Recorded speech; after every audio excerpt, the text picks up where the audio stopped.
وبركاته.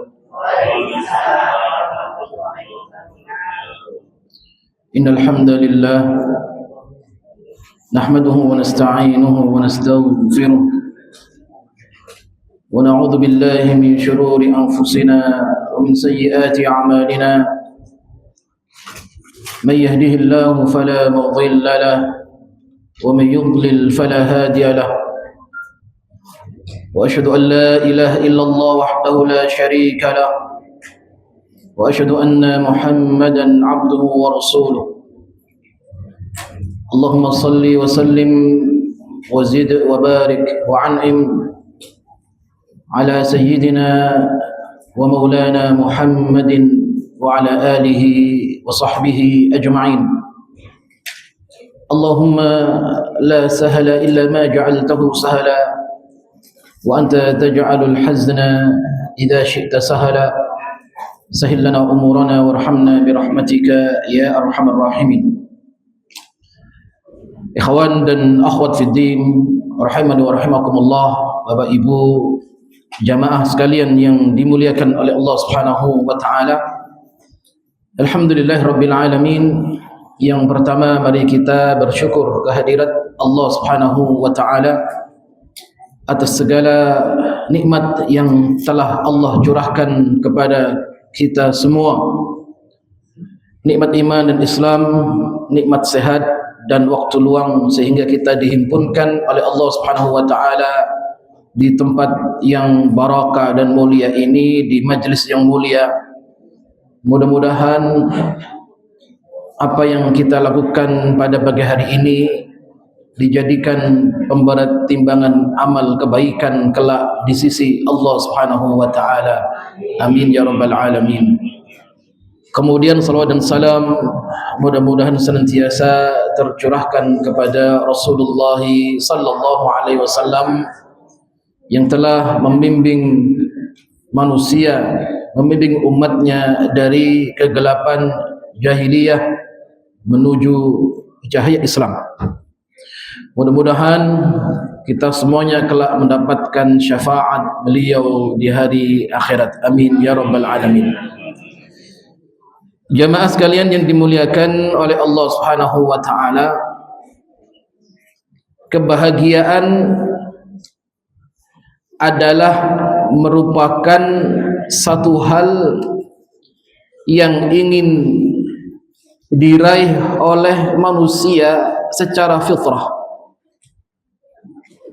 As-sa'adah, kebahagiaan, ketentraman, kenyamanan adalah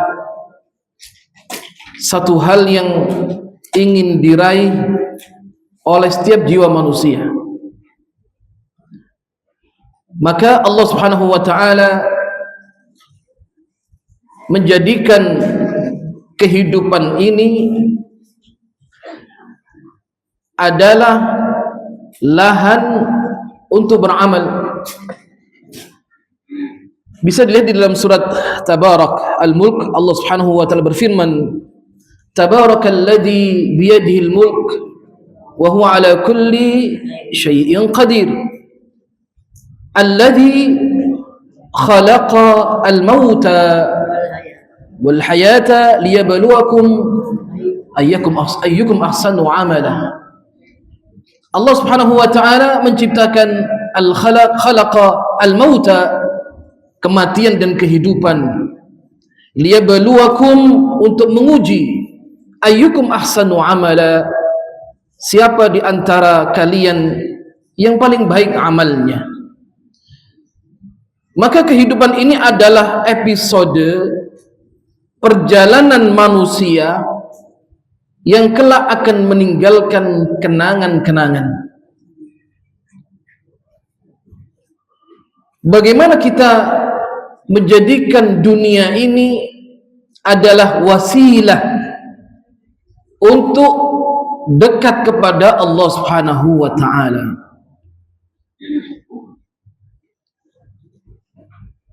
Maka Allah berfirman, A'udzubillahi minasyaitonir rajim, wa kaifa takfuruna billahi wa kuntum amwatan fa ahyaakum thumma yumitukum thumma yuhyikum. Kehidupan ini adalah proses, episode yang dilalui oleh manusia, yang kelak pun akan kemudian meninggalkan kenangan-kenangan, bisa kenangan indah, ya, atau kenangan yang tidak kita inginkan. Na'udzubillah min dzalik. Ya. Harapannya adalah doa yang selalu kita panjatkan kepada Allah Subhanahu wa taala, Rabbana atina fid dunya hasanah wa fil akhirati hasanah wa qina adzabannar. Mendapatkan kebaikan fi ad-darain, fid dunya wal akhirah, dan kemudian Allah jaga kita dari azab neraka jahanam, dan kemudian dimasukkan ke dalam surga Allah Subhanahu wa taala. Ikhwan dan akhwat fid din rahimani wa rahimakumullah. Maka kita melihat dalam kehidupan ini ada dinamika dalam kehidupan, di mana ada kebaikan selalu ada keburukan, ada al-haq, ada kebatilan yang ingin menjatuhkannya. Kita lihat bagaimana syaitan, ya, iblis mengadakan permusuhan, ya, terhadap Allah Subhanahu wa taala semenjak iblis ataupun syaitan ini meninggalkan perintah Allah.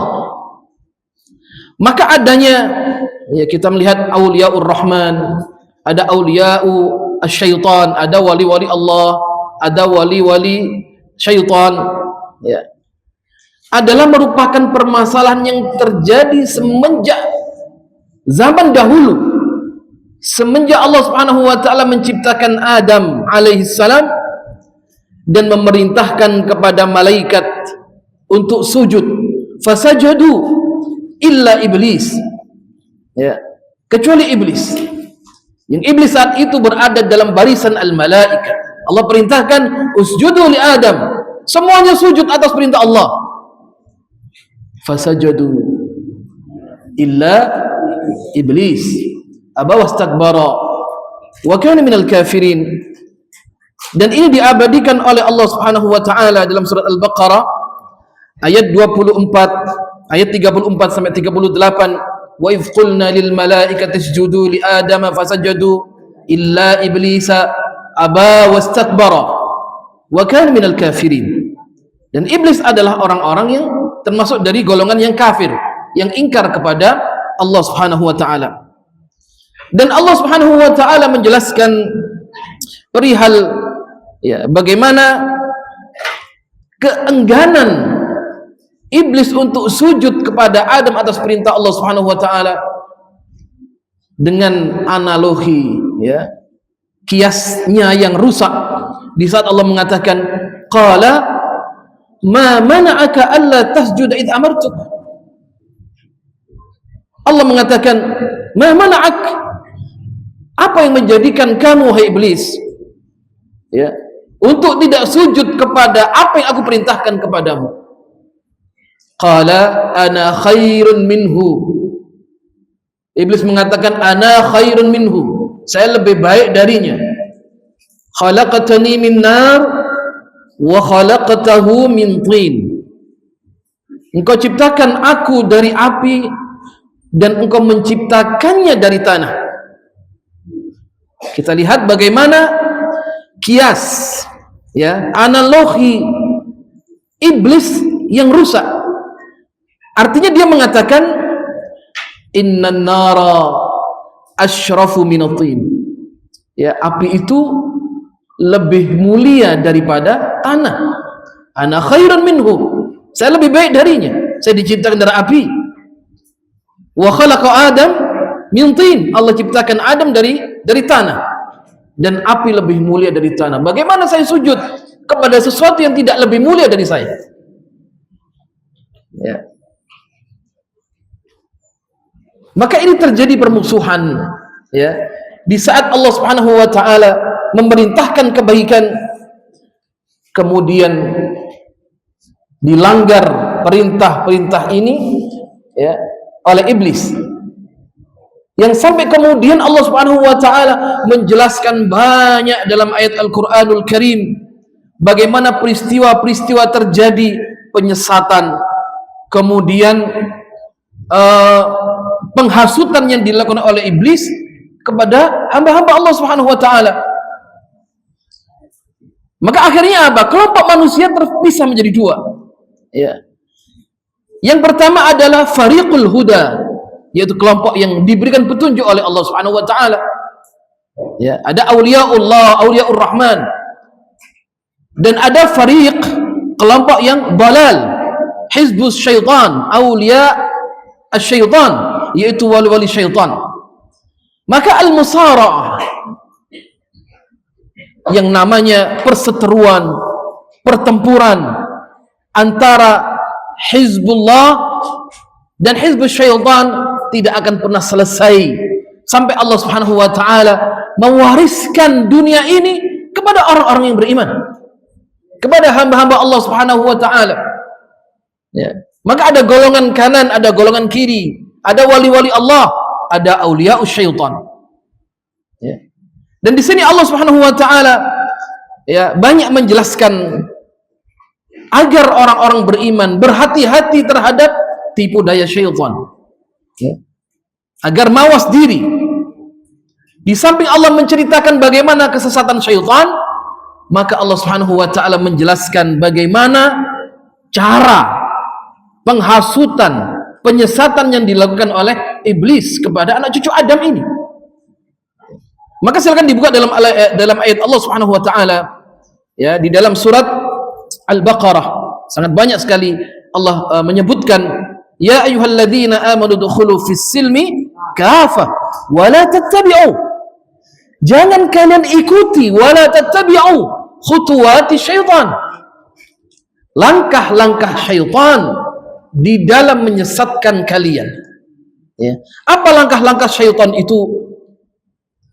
Dan Allah Subhanahu wa taala berfirman juga di dalam surat Al-A'raf ayat yang ke-27, ya bani Adam la yaftinannakum asy-syaitan. Kita lihat bagaimana rahmahnya Allah kepada hambanya, kepada orang-orang yang beriman. Apa kata Allah? Ya bani Adam, wahai anak cucu Adam, la yaftinannakum asy-syaitan. Jangan kalian terfitnah oleh syaitan. Kama akhraja abawaikum minal jannah. Sebagaimana syaitan telah mengeluarkan kedua orang tua kalian dari surga. Yanzi'u anhuma libasahuma. Yang dengan hasutan godaan itu keduanya menanggalkan pakaiannya dan keduanya saling melihat. Innahu yarakum. Iblis melihat kalian, keberadaan kalian, wa qabiluhu min haitsu la tarawnahum, yang kalian tidak bisa melihatnya. Inna ja'alna syayatina awliya'a lilladina la yu'minun. Kami jadikan syaitan adalah siapa? Wali, penolong bagi orang-orang yang tidak beriman kepada Allah Subhanahu wa taala. Ya.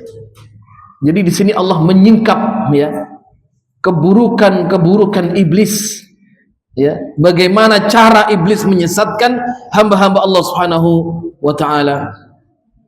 Maka sampai nanti kemudian pada kejadian di akhirat ada pemandangan ya yang mungkin ya di saat iblis mengatakan kepada pengikutnya setelah menyesatkan, kemudian ada penyesalan-penyesalan. Ya, apa kata iblis? Ya. Dan syaitan mengatakan dalam surat Ibrahim ayat ke-22, a'udzubillahi minasyaitonir rajim, wa qala asy-syaitanu lamma qudhiya al-amr. Ya. Setelah manusia melewati proses di padang mahsyar, ya, mereka mendapatkan hukuman, diterapkan hukum Allah dengan seadil-adilnya. Yang kata Rasul dikatakan yauma la dhilla illa dhilli. Dalam hadis beliau dikatakan pada hari itu Allah mengatakan yauma la dhilla, tidak ada naungan kecuali naunganku. Setiap orang ditunjukkan amal-amalnya oleh Allah Subhanahu wa taala. Maka syaitan mengatakan lamma qudiyal amr, di saat selesai terjadi proses di padang mahsyar, Allah telah menetapkan hukumnya. Ya, apa kata iblis? Innallaha wa'adakum wa'dal haqq. Masya Allah.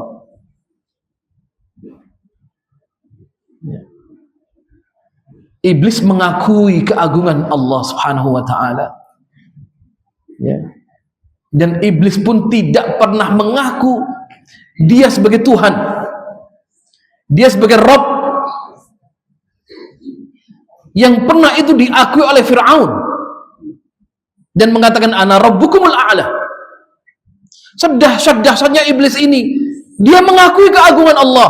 Allah yang menghidupkan, Allah mematikan, Allah yang mengatur alam semesta ini. Ya. Dan iblis mengatakan innallaha wa'adakum wa'dal haqq. Apa kata iblis? Sesungguhnya Allah Subhanahu wa taala telah berjanji kepada kalian dengan janji yang benar. Wa'dal haqq. Dan iblis mengatakan wa wa'adtukum fa akhlaftukum. Sedangkan aku ini berjanji, yang perjanjian itu aku selisih. Saya bukan Allah. Allah berjanji, Allah menyempurnakan janjinya. Sedangkan aku berjanji, fa akhlaftukum, maka aku ingkari janji itu. Aku selisih janji itu. Wa ma kana li 'alaikum min sultan illa an da'awtukum fastajabtum li. Ya, ini iblis mengakui kelemahannya. Saya tidak memiliki kekuatan. Ya. Maka li 'alaikum min sultan. Saya tidak bisa menolong kalian. Saya tidak punya kekuatan hari ini. Illa an da'autukum, kecuali saya dulu menyeru kalian, mengajak kalian, fastajabtum li. Yang kemudian kalian taat kepadaku, mengikuti jalanku, kalian menjadi pengikutku. Fala talumuni walumu anfusakum. Apa kata iblis? Jangan salahkan saya, salahkan diri kalian sendiri. Fala talumuni walumu anfusakum. Salahkan diri kalian. Ma ana bimusrihikum. Aku tidak bisa menolong kalian. Wa ma antum bimusrihi. Dan kalian tidak bisa menolong saya. Ya, karena di padang mahsyar dahsyat. Ya. Para nabi mengatakan nafsi nafsi. Di saat para umat datang kepada seluruh para al-anbiya, para nabi, semua nabi jawabannya sama. A'tadzirul yaum. Saya udzur hari ini. Fa innallaha ghadab al-yaum lam yaghdab qablahu wala ba'dahu. Saya udzur hari ini. Saya tidak bisa menolong kalian karena Allah hari ini murka yang tidak pernah murka sebelum dan sesudahnya. Maka dalam hadis yang panjang, bagaimana umat Rasulullah sallallahu alaihi wasallam datang kepada Rasulullah sallam, ya, bagaimana ibahnya Rasulullah kepada umatnya. Beliau menghadap Allah sujud, dan Allah pun iba kepada hambanya yang beriman, hambanya yang saleh. Ya, Sayyidul Anbiya. Apa kata Allah? Ya Muhammad, irfa' ra'sak, angkat kepalamu. Sal tu'ta washfa' tushaffa'. Mintalah, engkau akan diberi. Mintalah syafaat, engkau akan diizinkan memberikan syafaat.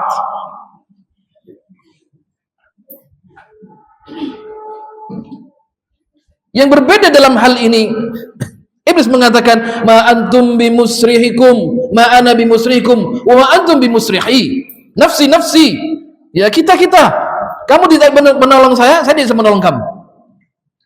Inni kafartu bima asyraktumuni min qabl. Hebat lagi nih iblis mengatakan, saya ini sesungguhnya mengkufuri. Ya, inni kafartu, saya mengkufuri kalian atas peribadatan kalian kepadaku. Ya. Jadi iblis pun mengkufuri, tidak meyakini kalian ikut saya ini salah, gitu, paham artinya gitu. Kalian ikut saya ini salah. Ya. Kalian menyembah selain Allah itu salah. Kalian menyerahkan urusan kepada selain Allah salah. Inni kafartu bima asyraktumuni min qabl. Innal zalimina lahum adzabun alim. Ya. Maka di situ kemudian iblis menyatakan bahwasanya, ya, uruslah diri kalian sendiri. Maka pada hari itu dalam banyak hadis juga diriwayatkan, disebutkan bagaimana orang yang beribadah kepada selain Allah, dia disuruh kembali kepada siapa yang dia ibadahi. Ya, kembalilah kalian kepada Tuhan yang kalian ibadahi. Ya, kembalilah kalian kepada zat yang kalian anggap bisa berikan manfaat dan madarat selainku. yang dulu kalian sembah di dunia. Maka orang-orang beriman dihadapkan kepada Allah Subhanahu wa taala dan Allah Subhanahu wa taala memberikan rahmatnya. Jemaah sekalian dimuliakan oleh Allah Subhanahu wa taala. Maka kemudian apa beberapa talbis yang dilakukan oleh iblis, ya, di dalam menghadapi, melihat hamba-hamba Allah yang beriman, melihat orang-orang yang beriman. Ya, di antaranya Allah mengatakan dalam surah Al-Mutaffifin, A'udzubillahi minasyaitonir rajim, ayat 29, 32, innal ladzina ajramu kanu minal ladzina amanu yadhhakun. Ya, subhanallah. Sesungguhnya orang-orang yang kafir kepada Allah, kanu minal ladzina amanu, mereka melihat keadaan orang-orang beriman, yadhhakun, mentertawakannya. Wa idza marru bihim yataghamazun, mereka mencelanya. Wa idza inqalabu ila ahlihim inqalabu fakihin. Wa idza ra'awhum qalu inna haula'i ladallun. Kalau orang-orang yang mujrim ini melihat orang beriman, innahum ladallun. Kalau ada orang yang cinta kepada Allah, kepada Rasulnya, dikatakan innahum ladallun, mereka adalah orang-orang yang tersesat jalannya. Dalam surat Al-Hajj dikatakan, wa idza tutla 'alaihim ayatuna bayyinatin ta'rifu fi wujuhil ladzina kafarul munkar. Ya. Kalau dibacakan kepada mereka ayat-ayat kami, engkau ketahui, engkau lihat dari wajah mereka muncul raut wajah, ya, yang tidak menunjukkan keridhaan, wajahnya mungkar. La tasma'u li hadzal qur'ani walghaw fihi, jangan kau dengarkan Quran, walghaw fihi, buatlah hiruk pikuk, buatlah keramaian agar kalian bisa mengalahkan orang-orang yang beriman. Nah, ini dahsyat, ya, beberapa talbis ataupun penyesatan ataupun hasutan yang dilakukan oleh iblis dan bala tentaranya. Maka dari itu, ikhwan dan akhwat fiddin rahimani wa rahimakumullah, kemudian disebutkan wa min sunnatillahi, berkata Syekhul Islam Ibnu Taimiyah rahimahullah, wa min sunnatillahi ta'ala, dan di antara sunnah Allah, idza arada izharu dini, ini perkataan yang masya Allah, beliau mengatakan innallaha, sesungguhnya Allah, jika Allah hendak izhar, memenangkan agamanya, aqama man yu'ariduhu, maka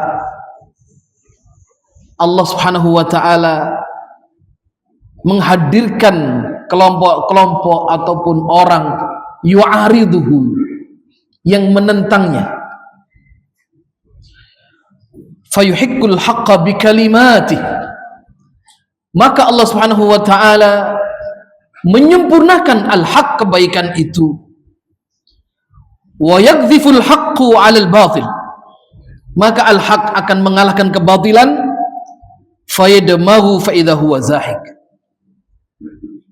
ya, kebatilan akan sirna, ya, tapi ada lawannya dulu, ya. Jadi kalau Allah ingin memenangkan agama Allah Subhanahu wa taala, dengan berbagai macam upaya kita lihat musuh-musuh Allah ingin memadamkan cahaya Allah dengan cara apapun. Wallahu mutimmu nurihi, dan Allah yang akan apa? Menyempurnakan agamanya. Ya. Wallahu mutimmu nurihi walau karihal kafirun. Kalau Allah ingin memenangkan agamanya, ada kelompok yang menentangnya. Ya.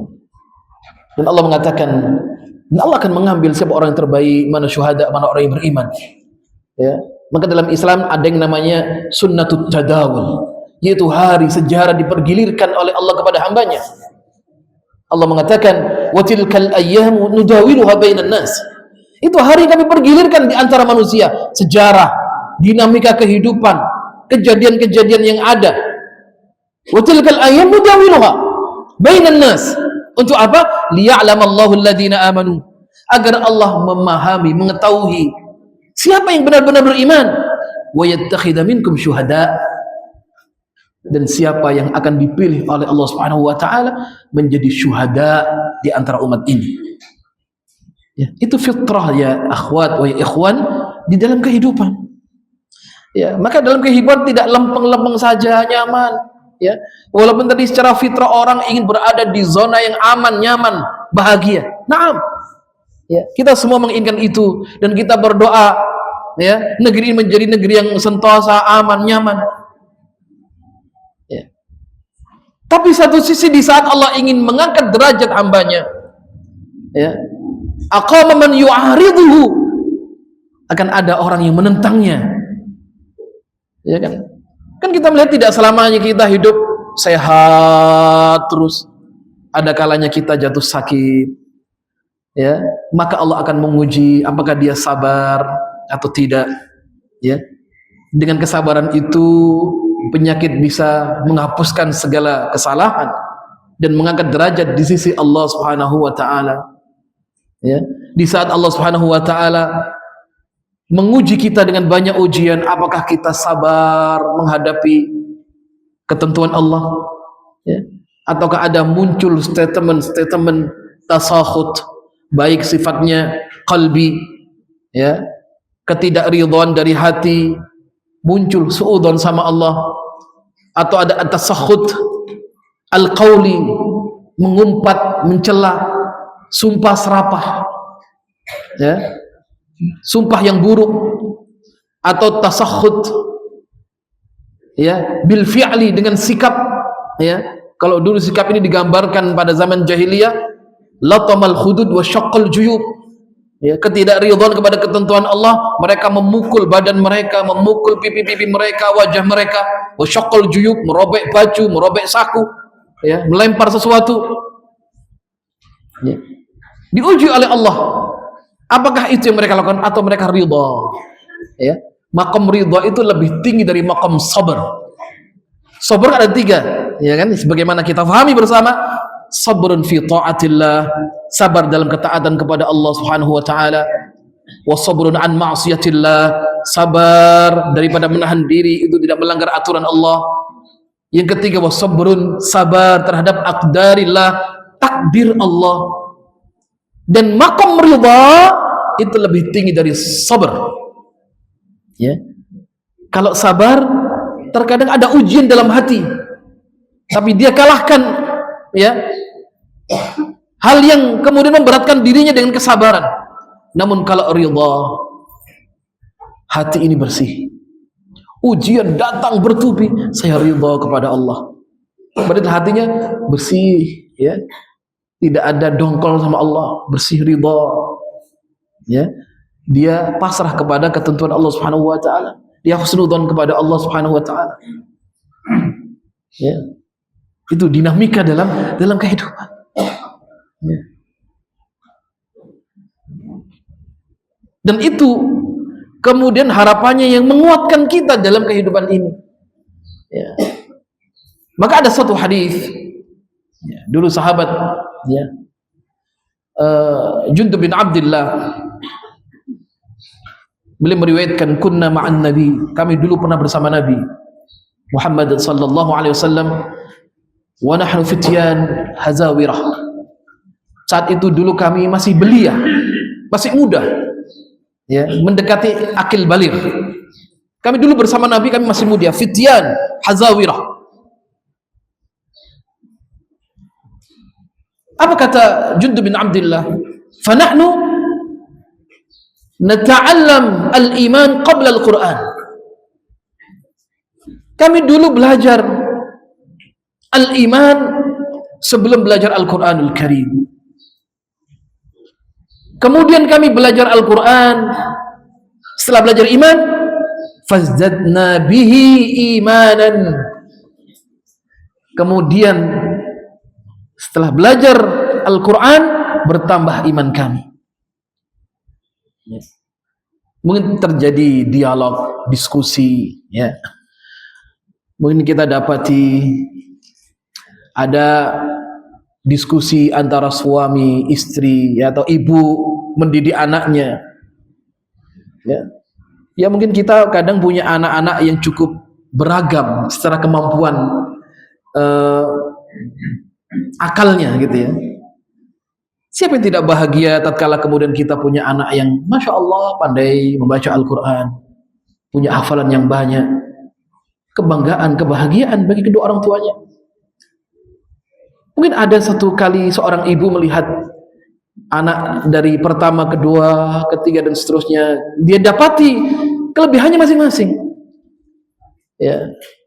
Sampai kemudian ada mungkin seorang ibu yang melihat apakah metode saya salah dalam mendidik anak, atau memang anak saya punya kemampuan yang tidak seperti kakak-kakaknya ya, suruh ngaji susah, punya hafalan ya nggak sehebat kakak-kakaknya gitu ya. Kemudian seorang ibu dia muhasabah, introspeksi, ataukah metode saya dalam mengajarkan ini salah, ataukah anak saya yang memang kurang kemampuannya tidak seperti bagaimana yang lainnya. Tapi kemudian seorang ibu ini diingatkan dengan hadiah-hadiah terkecil dari anaknya. Masya Allah, didapati saat kemudian adzan berkumandang, dia menghadiri sholat jamaah ya. Saat kemudian mungkin dia saat berangkat sekolah ada keinginan, Umi, aku ingin berbagi, aku ingin sedekah ya. Tatkala kemudian melihat saudara-saudarinya di Gaza misalkan, dan itu ditanamkan oleh guru-gurunya untuk punya empati yang tinggi kepada saudara sama muslim ya, dia kemudian mengeluarkan, minta uang pada ibunya untuk disedekahkan untuk Al-Aqsa misalkan ya, itu hadiah terbesar. Walaupun kadang orang melihat ya, tapi itu terbesar. Itulah nilai dari nilai Al-Quranul Karim ya. Itulah al-iman. Ustadz, bukankah iman dari Al-Quran? Benar, iman itu dari Al-Quranul Karim, dari hadis Rasulullah SAW. Tapi Al-Quran itu, nahnu nata'allam al-iman, adalah nilai-nilai daripada yang ada dalam Al-Quranul Karim. Dalam Al-Quran ada aqidah, dalam Al-Quran ada ubudiyah, dalam Al-Quran ada akhlak ya. Ini disebut nilai ya. Dan ini yang pertama ditanamkan pada diri kita dan keluarga adalah usulul iman ya, dasar pada dasar keimanan. Maka dulu sahabat Rasulullah SAW berada di Makkah 13 tahun ya. Ayat-ayat yang kita dapati, ayat-ayat Makkiyah, selalu berbicara tentang keimanan dan akidah. 13 tahun ditempa para sahabat dengan akidah, dengan iman ya. Maka ayat-ayat Makkiyah selalu berbicara tentang keimanan kepada Allah, keimanan kepada Rasulullah SAW, keimanan kepada hari akhir, peristiwa akhir zaman, Allah bersumpah atas nama makhluk-makhluk Allah, itu sebagai iman gitu ya. Setelah itu kemudian ada datang turun perintah, ada larangan dan lain sebagainya. Itu adalah nilai, dan itu adalah apa? Al-iman ya. Nah, akhirnya mereka menjadi pribadi-pribadi yang hebat. Sampai Rasul mengatakan khairul quruni qarni, tsumma alladziina yalunahum, tsumma alladziina yalunahum. Sebaik generasi adalah generasiku, sahabat, pengikut sahabat ya, tabi'in dan atba'ut tabi'in ya. Apa diajar oleh Nabi? Al-iman, usul al-iman, aqidah ya. Harapannya di saat dia nanti mulai menyentuh dalam Al-Quran, mulai belajar tahsinut tilawah, menghafal, iman sudah mendarah daging dalam hatinya. Maka Al-Quran yang dibaca ya, semakin menambah keimanannya kepada Allah Subhanahu wa ta'ala ya. Maka generasi sahabat ya, 13 tahun dididik oleh Allah, oleh Rasulullah SAW dengan tarbiyah imaniyah.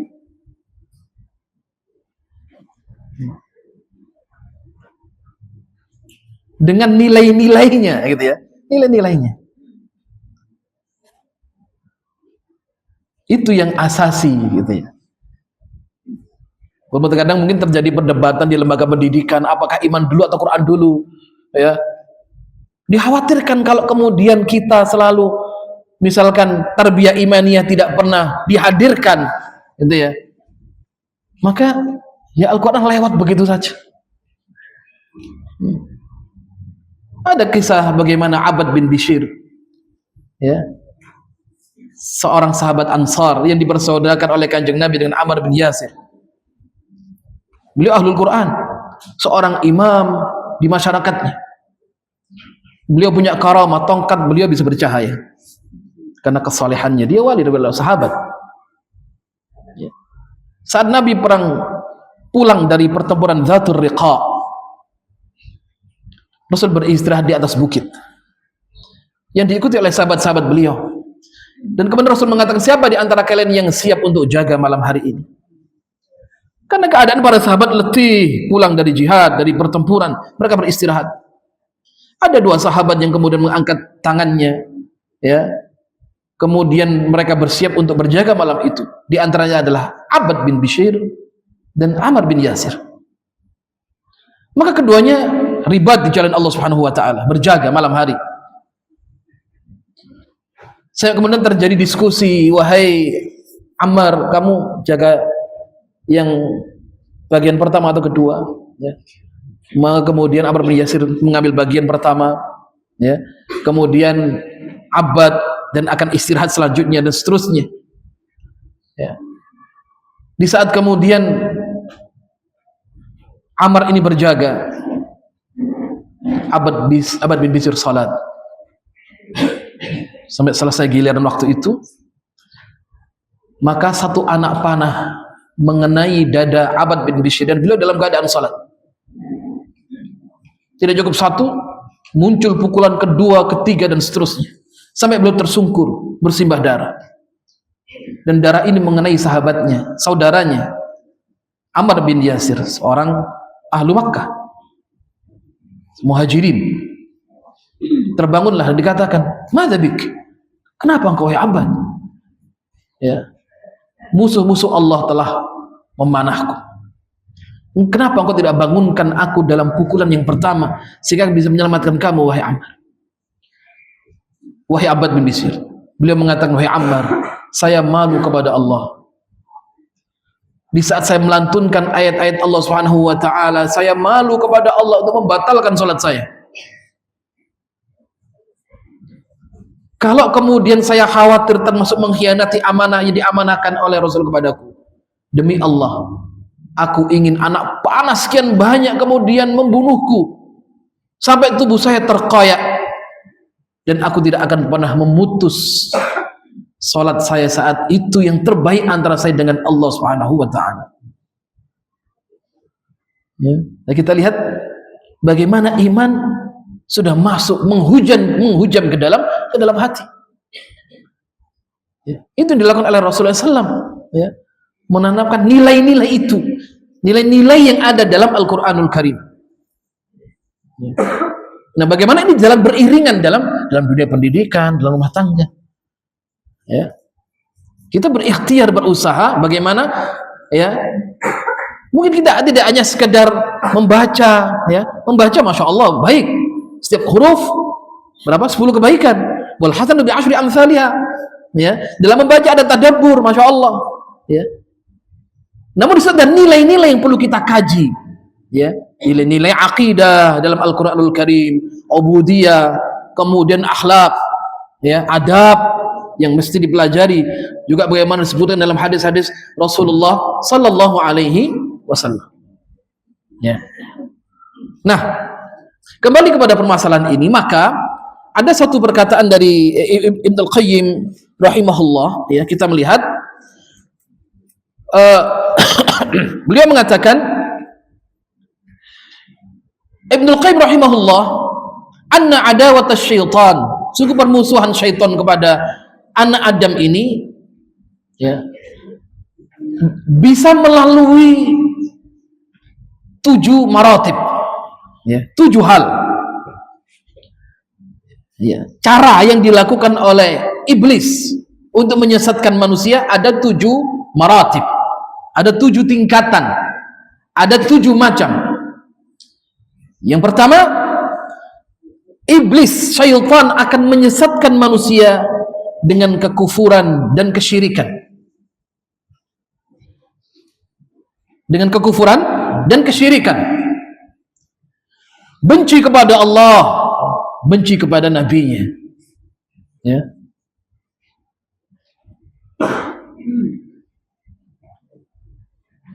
Nah, kalau ini sukses, maka iblis bahagia, ya, senang. Berarti dia menang.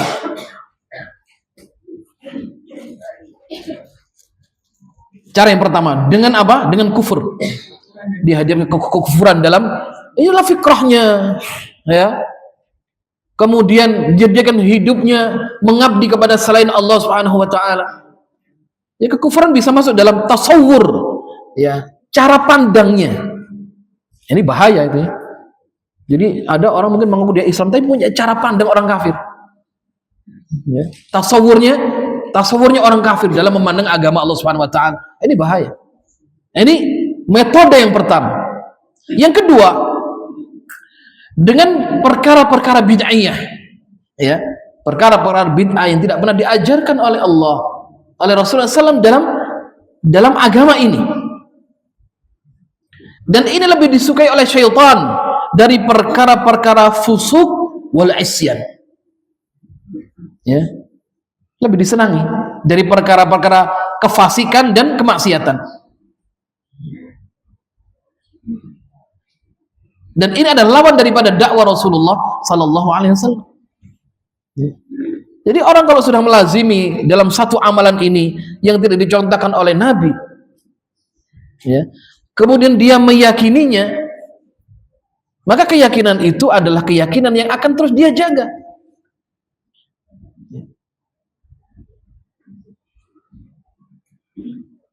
Tidak lebih bahaya daripada fasik atau isyan. Kalau orang bermaksiat dia meyakini maksiat ini dilarang oleh Allah, hatinya menolak. Ya. Tapi orang yang terjebak dalam perkara-perkara bid'ahiyah, dia meyakini itu adalah ibadah. Dan ini jalan yang kedua. Yang ketiga, kalau enggak sukses, maka iblis kemudian menjerumuskan manusia bil kabair, dengan dosa-dosa besar, al-kabair, ya, dengan berbagai macam jenisnya, ya, terkhusus bagi para aliman, seorang yang alim yang memiliki banyak pengikut, ya, dijerumuskan kepada perkara-perkara dosa-dosa besar, ya. Kalau tidak sukses, maka bis-saghair, dengan dosa-dosa kecil yang dianggap remeh oleh manusia, oleh sebagian manusia. Sedangkan Rasul mengatakan, iyyakum wa muhaqqiratiz dzunub. Ya. Jauhilah oleh kalian dosa-dosa kecil. Iyyakum wa muhaqqiratiz dzunub. Karena dia akan bisa menjadi perkara yang besar dalam pandangan Allah Subhanahu wa taala. Disusupkan terhadap saghair, dibuat lalai dengan dosa kecil, ya, tidak ada masalah, gitu ya. Nanti bisa diistighfari, istighfar kepada Allah. Nah, sahih. Dalam artian adalah bahwasanya tidak ada manusia yang maksum kecuali Rasulullah SAW. Siapa di antara kita yang tidak pernah berbuat dosa? Berbuat dosa, ya. Tapi sebaik-baiknya berbuat dosa adalah at-tawwabun. Ya, orang yang bertaubat kepada Allah Subhanahu wa taala. Sampai ada hadis yang mengatakan, seandainya ada kelompok di dunia ini yang mereka tidak berbuat dosa, tidak berbuat salah, dan tidak menangis karena mereka tidak berbuat dosa, Allah akan binasakan kelompok ini. Allah akan datangkan penghuni dunia yang baru yang mereka berbuat dosa, berbuat kesalahan, tapi kemudian mereka menyesali, mereka menangisi kesalahan-kesalahan mereka, dan mereka bertaubat dan beristighfar kepada Allah Subhanahu wa taala. Nah, al-kabair disusupkan, kemudian as-saghair, dosa-dosa yang dianggap kecil, ya, yang dianggap la yadur, tidak bisa memberikan dampak, Ya, tapi Nabi mengatakan hati-hati, iyyakum wa muhaqqiratiz dzunub. Ya. Kalau ini pun tidak mampu, maka syaitan mulai masuk dalam isghaluhu bil mubahat. Dia disibukkan dengan perkara-perkara yang mubah. Ya, sibuk dalam perkara yang mubah. Apa perkara mubah itu? La thawaba fiha wa la iqab. Sesuatu mubah itu apa? Berarti ya kalau dilakukan nggak ada pahala, nggak ada iqab, mubah. Dia dijadikan israf terhadap mubahat. Ya, dijadikan berlebih-lebihan dalam perkara-perkara yang mubah. Ya, dihabiskan harta dalam yang mubah. Beli jam 11 miliar misalkan. Wah, ini. Itu kalau dihitung, kalau semua perangkatnya emas pun nggak sampai 11 miliar. Misalkan itu. Kan mubah jam. Kecuali kalau hitungannya bisa 30 jam dalam satu hari. Ya, lebih dari 24 jam. Ya. Bisa 60 jam dalam satu hari. Kan tidak. Tapi dalam rangka fisabilillah tanpa batas. Kalau orang bersedekah fisabilillah, ya, mubah-mubah ini sewajarnya saja. Ya. Ya mungkin kelebihan harta duitnya diapakin ya. Semus sampai pusing mikir duit. Kadang orang pusing nyari duit. Ini pusing ada duit pusing gitu ya. Karena tidak dasar apa? Nilai tadi itu. Enggak ada nilai-nilai Al-Qur'annya. Ya. Isghalu bil mubahat. Dan perkara mubah ini dimasghulkan sama syaitan, disibukkan. Ya. Bahkan terhadap apa? Akhirnya apa? Dia kehilangan banyak kebaikan. Ya. Namun, nah ini penting ya. Berbalik daripada isghalu bil mubahat, maka orang beriman bisa melihat ya. Perkara-perkara mubah ini bisa bernilai ibadah kalau diniatkan takwa. Mubah ini kan sesuatu tidak ada hukuman, kalau dilakukan tidak ada pahala. Tapi kalau orang ahli ilmu, dia ngaji, dia tahu bagaimana perkara mubah ini bisa bernilai ibadah, caranya diniatkan takwa kepada Allah. Makanya Rasul ajarkan dalam setiap aktivitas kita, dianjurkan untuk dimulai dengan doa. Ya, Anda mau naik kendaraan berdoa, Anda masuk keluar rumah berdoa, masuk keluar kamar mandi berdoa, bahkan Anda mau bercermin ada doanya. Alhamdulillahilladzi kama hasanta khalqi fa hasin khuluqi. Ya. Banyak. Agar apa? Agar aktivitas mubah itu nilainya adalah ibadah. Kalau kita tidak tahu banyak doa, khalas ibda bil basmalah, selesai alhamdulillah. Mulai dengan bismillah semua segala kebaikan. Akhiri dengan hamdalah. Agar apa? Agar perkara mubah bernilai ibadah, ada nilainya. Ya, jadinya apa? Pahala, sawab di sisi Allah Subhanahu wa taala, pahala di sisi Allah Subhanahu wa taala. Kenapa? Karena diniati tadi untuk taqarrub kepada Allah. Apa perkara yang mubah? Misalkan ya piknik, mubah. Ya. Piknik sak kampung, ya mubah. Kemana? Kan Budi ke pantai, masya Allah. Bukan mall, ke Tangmangu ya, refreshing. Kalau orang punya refreshing niatnya penat, pusing, melepas lelah, dapat itu, tapi nggak dapat pahala. Ya, tapi kalau diniatkan saya ke pantai, ya tadabbur, misalkan ya, masya Allah. Ya, niatkan tadabbur melihat keagungan Allah, bagaimana Allah ciptakan indahnya pantai, ya. Dari yang mubah nilainya ibadah. Hanya niat saja, budal bareng-bareng, ya. Pada kesele, boleh pada sama capeknya. Tapi orang kalau punya ilmu, dia punya niat yang baik, dia punya bawa banyak pahala. Ya. Refreshing naik gunung misalkan, ke Tangmangu, refreshing naik gunung Mongkrang, Bukit Mongkrang atau apapun itu namanya. Ya, jadi saya bodoh kesel, mengeluarkan uang, letih, capek, misalkan. Tapi kalau punya niat yang tulus baik, tadabbur, masya Allah, bagaimana Allah indahnya ciptakan banyak pepohonan, sejuk, semuanya ini anugerah karunia Allah. Pulang bertambah imannya, nilainya pahala. Ya. Nah, isghal bil muhbuhat ini dilakukan untuk apa? Agar dia kehilangan banyak pahala. Ya. Disibukkan dengan perkara-perkara yang mubah oleh syaitan. Ya, ini pun nggak mampu. Yang keenam, isghalu bil amalil mafdul anil fadil. Dia disibukkan oleh syaitan dari perkara-perkara yang tidak utama dari yang utama. Disibukkan dengan perkara-perkara yang tidak prioritas daripada yang prioritas. Ya.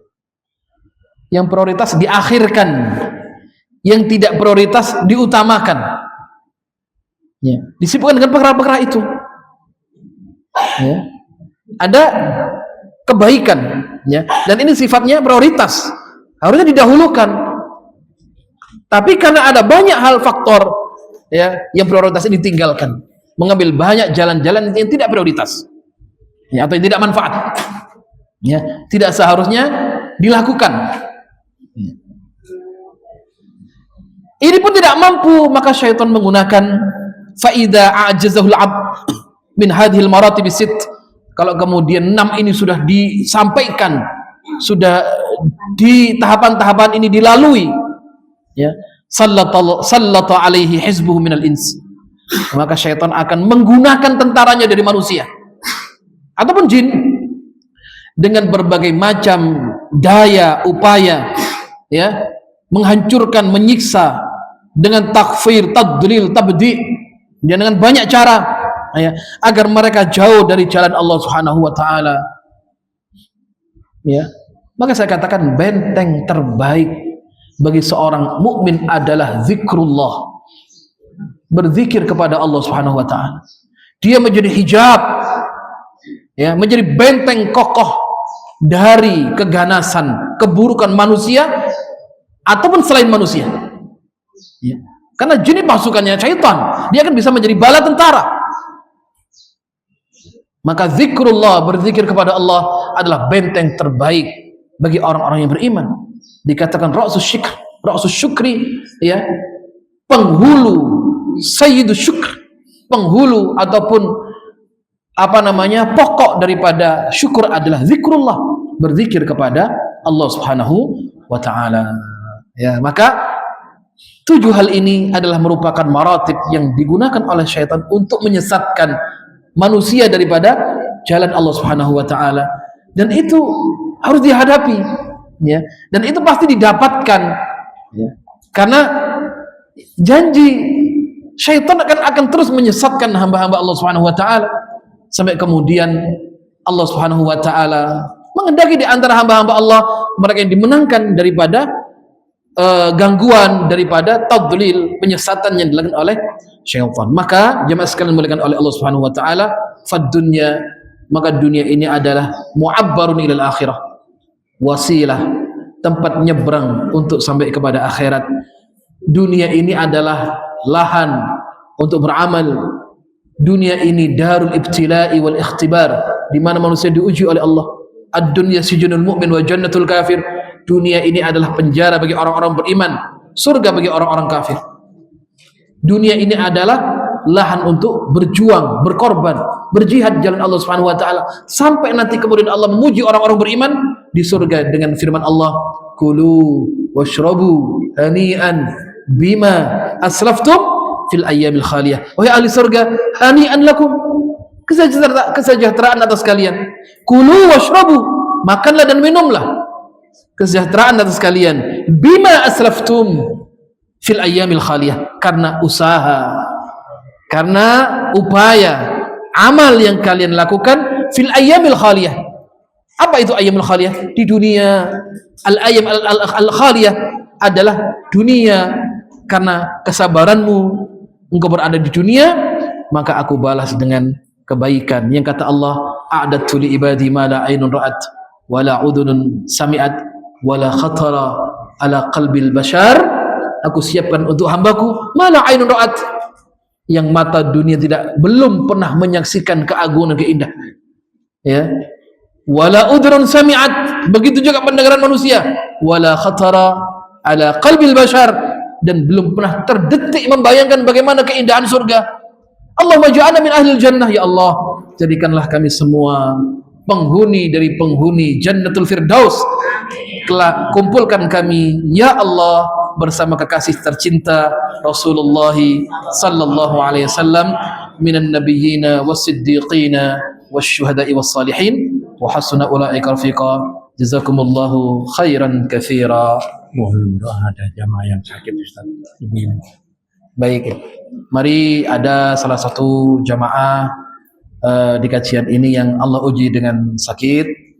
Mudah-mudahan Allah Subhanahu wa taala memberikan kesembuhan kepada beliau dan siapapun yang Allah uji dengan sakit sehingga kemudian penyakit ini diangkat oleh Allah Subhanahu wa taala dan dijadikan oleh Allah sebagai penghapus kesalahan dan dosa dan diangkat derajat di sisi Allah Subhanahu wa taala. A'udzubillahi minasyaitonir rajim. Bismillahirrahmanirrahim. Ya Rabbana lakal hamdu kama yanbaghi li jalali wajhikal karim wa li 'azimi sultanik. Allahumma salli wa sallim wa zid wa barik wa an'im ala sayyidina wa maulana Muhammadin wa ala alihi wa sahbihi ajma'in. Allahumma ighfir lana dhunubana warhamna wa anta khairur rahimin. Allahumma innana amanna faghfir lana dhunubana warhamna wa anta khairur rahimin. Allahumma ighfir lana wa liwalidina warhamhum kama rabbawna shighara.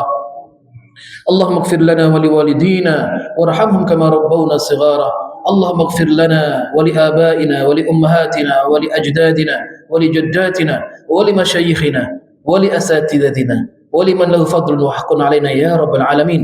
اللهم اغفر لنا ولإخواننا الذين سبقونا بالإيمان ولا تجعل في قلوبنا غلا للذين آمنوا ربنا إنك رؤوف رحيم. اللهم حبب إلينا الإيمان وزينه في قلوبنا وكره إلينا الكفر والفسوق والعصيان واجعلنا من الراشدين. اللهم انصر من نصر الدين واخذل من خذل المسلمين. اللهم أعز الإسلام والمسلمين وأذل الشرك والمشركين ودمر أعداءك أعداء الدين يا ذا الجلال والإكرام. اللهم انصر إخواننا المسلمين المظلومين المستضعفين في غزة وفي كل مكان. اللهم انصر إخواننا المجاهدين في سبيلك في كل مكان. اللهم إنا نسألك الهدى والتقى والعفاف والغنى. اللهم اكفنا بحلالك عن حرامك وأغننا بفضلك عمن سواك. اللهم إنا نسألك حسن الخاتمة ونعوذ بك من سوء الخاتمة. أسأل الله العظيم رب العرش العظيم أن يشفيها شفاء عاجلا شفاء لا يغادر سقما. أسأل الله العظيم رب العرش العظيم أن يشفيها شفاء عاجلا شفاء لا يغادر سقما. أسأل الله العظيم رب العرش العظيم أن يشفيها شفاء عاجلا شفاء لا يغادر سقما. لا بأس طهور إن شاء الله. اللهم لا تدع لنا في مقامنا هذا ذنبا إلا غفرته ولا هما إلا فرجته ولا دينا إلا قضيته ولا مريضا إلا شفيته ولا حاجة من حوائج الدنيا إلا قضيتها يا أرحم الراحمين. ربنا آتنا في الدنيا حسنة وفي الآخرة حسنة وقنا عذاب النار. سبحان ربك رب العزة عما يصفون وسلام على المرسلين والحمد لله رب العالمين. السلام عليكم ورحمة الله وبركاته.